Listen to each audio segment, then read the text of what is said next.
नगर परिषद माझ्याकडे दिली नाही तर तुम्हाला विकास कामाला पैसे देणार नाही, तुमच्या बापाचेच पैसे आहेत. ही सरळ धमकी नाही. अरे तुम्ही सत्तेवर बसता तेव्हा सरकार म्हणून तुम्ही बसता, मग सरकारच्या असलेल्या तिजोरीच्या चाव्या आमच्या हातात आहे म्हणून सांगता, आणि मग आम्ही निवडून दिलेल्या लोकांनी, ज्याला लोकशाहीने निवडून दिलाय त्याला पैसे देणार नाही अशा प्रकारच्या धमक्या देतात. हे महाराष्ट्रामध्ये चालू आहे. अमृत योजनामध्ये पाणी 12 दिवसांनी पाणी येते ते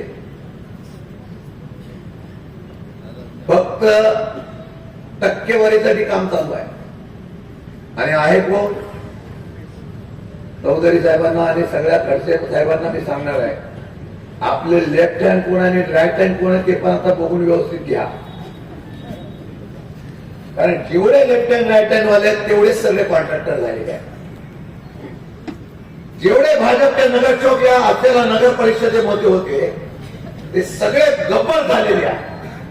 20% कमिशन.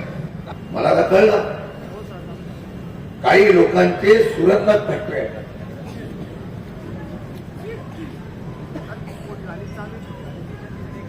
मागच्या वेळेला मला वाटतं गुवाहाटी आणि सुरतला जाण्याचा मार्ग आता सुकर झालेला दिसतोय.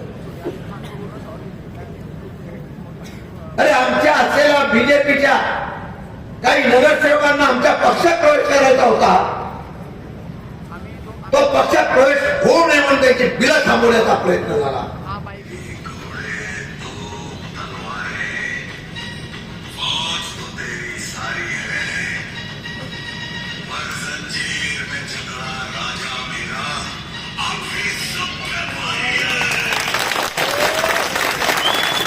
संतोष चौधरींना परत एक इतिहास घडवण्यासाठी सगळ्या शत्रूंनी जरी घेरलं तरी तुमचा हा राजा परत पुन्हा एकदा महाराष्ट्रामध्ये नेतृत्व करण्यासाठी उभा करा आणि येणाऱ्या निवडणुकीला इतिहास करून दाखवा. सर्व जाती धर्माच्या लोकांना विनंती करेन, तुमच्यामध्ये भेद करण्याचा, तुमची मदत फोडण्याचा प्रयत्न जरी झाला तरी एक इतिहास करायचा, फक्त शरद पवारांच्या तुतारीला मत द्यायचा एवढाच विनंती करण्यासाठी देता आलो आहे.